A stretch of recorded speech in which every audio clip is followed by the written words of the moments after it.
Coming up next on the Jeff Crilley Show, you're going to meet Nicholas Silvas. He specializes in elder care, and he considers it his mission to keep you out of court. We'll explain next.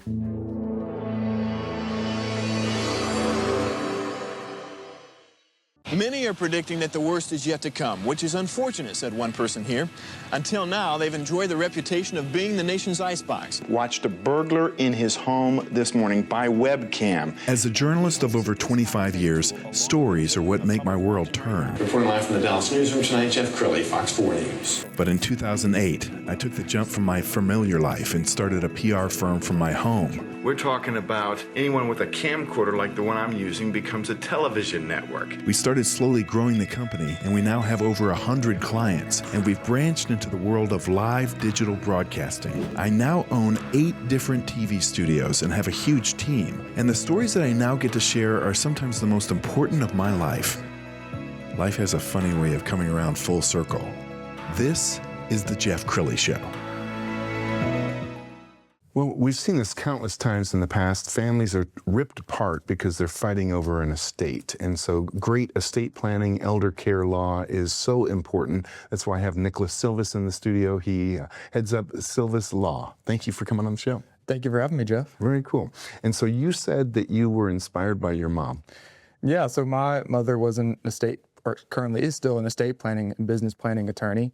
And I always say she drafted me right out of high school. So I remember sitting on the dining room table drafting estate planning documents with her, and I liked it. I think I was pretty good at it. I loved the work, keeping families together. Yes. That's unfortunately a lot of legal work. You're tearing families apart, you're fighting with people. But with the estate planning, you're keeping families together, keeping them out of court. And that really resonated with me, and that's why I pursued that career. And we've seen countless celebrities, they pass, they don't have a will, and the family ends up in court for like 5 years just fighting over, money and making the attorneys rich. Tell us why your philosophy is, let's keep you out of court. Yeah, well, the big thing is, the expense and the time with probate and the family fighting and all that stuff. So if you can avoid that with a properly structured, comprehensive estate plan at the outset before you pass away, you can have those conversations early so you can mitigate a lot of that potential fighting, animosity that comes out. And again, it's that the reason we want to avoid that is not just the cost too, but it's the heartache and the relationships that are destroyed when people fight over.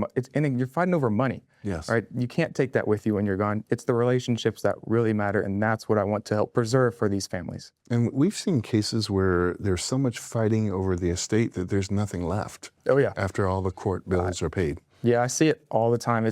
Oftentimes it's not even with large estates. It's medium to small sized estates, a few $100,000 or even less, and people are just, the siblings and relatives, especially when there are stepchildren or in-laws involved, fighting over dollars and cents, and eventually nothing's left really for anyone. All right, at what age should somebody be thinking about estate planning? I tell everyone, as soon as you turn 18, you need at least a basic plan in place. Because once you're 18, your parents can no longer make medical and financial decisions for you. Yes. So as soon as you turn 18, you need a basic will, powers of attorney at a bare minimum. Yes. We were talking before the show, and I asked you for a success story, and you don't have a specific success story, but in general, what's a success for you? Yeah, the reason I say that is because my success stories, there's not a lot of flashiness to it, because the success is that there is nothing that happens, right? You avoid the conflict. You avoid any potential disaster and catastrophe because we did the planning in advance to create a comprehensive estate plan.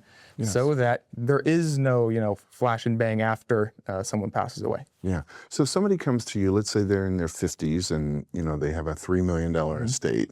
What's the process look like? How do you work with them? Yeah. So they always come in. We have an initial consultation. That's what we call our life and legacy strategy session. And it's up to 2 hours long. And we will sit down with you. I'll get to know you personally, your family, your job, your relationship and all the dynamics that go along with that, your assets, what you own.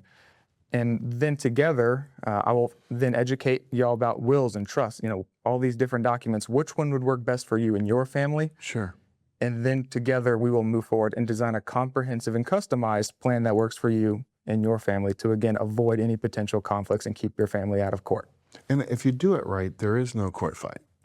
Yes, absolutely. If we do the planning in advance, we have the conversations we need to have, all the proper documentation is in place, we can avoid court, avoid all that inner family conflict that unfortunately arises when someone passes away all of the time.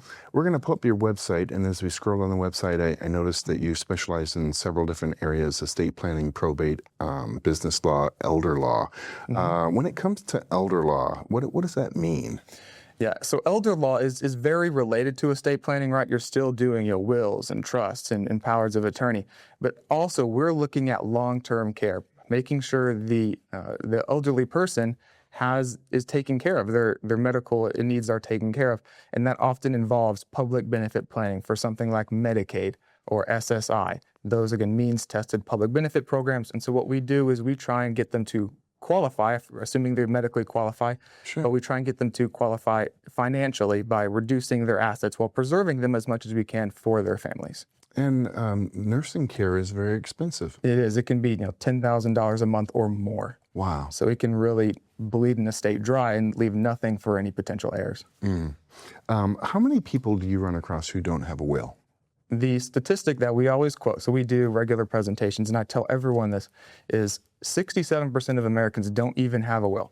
And those that do often don't even have a comprehensive estate plan. So they might have a will or a power of attorney, but they don't have all the documents necessary, and they're not working together. And what happens legally when somebody doesn't have a will? Yeah, so you die what we call intestate. That's a fancy legal word for without a will. And that means you need to go through a probate process, and the probate process entails the state. So if you're in Texas, the state of Texas will determine who gets your stuff and how much. So basically, if you don't do your own estate planning, the state will for you. And oftentimes, that their plan is not your plan. Yes. And sometimes ex-wives and people get involved to make things messy. Yeah, when there's a court filing open, that's what probate is, the intestacy process. It's a court proceeding. You're at a probate court. Everything's public record. You got to disclose assets. And so people come out of the woodworks to try and get a piece of the pie. Yeah. We have a video that I want to show, and let's play it first, and then I'll have you talk about it. Let's go ahead and play that.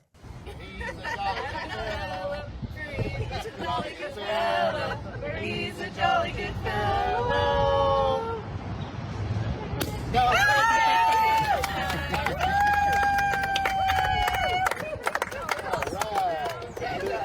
That was a happy day. Okay, tell us about that celebration. Yeah, so that is when I officially passed the state bar and got my results. And surprisingly, I was actually scored #2 in the state of Texas on the bar exam. Incredible. Thank you. Passing the bar is not easy. It was not. It was a lot of studying, a lot of hard work to do it. And finishing #2 in the state, that was the cherry on top. I got actually a call by one of the Supreme Court justices of Texas to let me know. I thought it was a total scam at first, but once I, of course, found out it was real, I was again ecstatic. It was pretty great. Outstanding. We have about 3 minutes left, so this is your pulpit. You can preach into that camera on the left and talk to that person who hasn't really done any estate planning whatsoever. Yeah. So what I would like to tell you, if you haven't done your own estate planning, is estate planning is not about you. Of course, it involves you. It involves your things, your assets. But ultimately, it's about the loved ones you leave behind and making sure they are not left with a mess, right?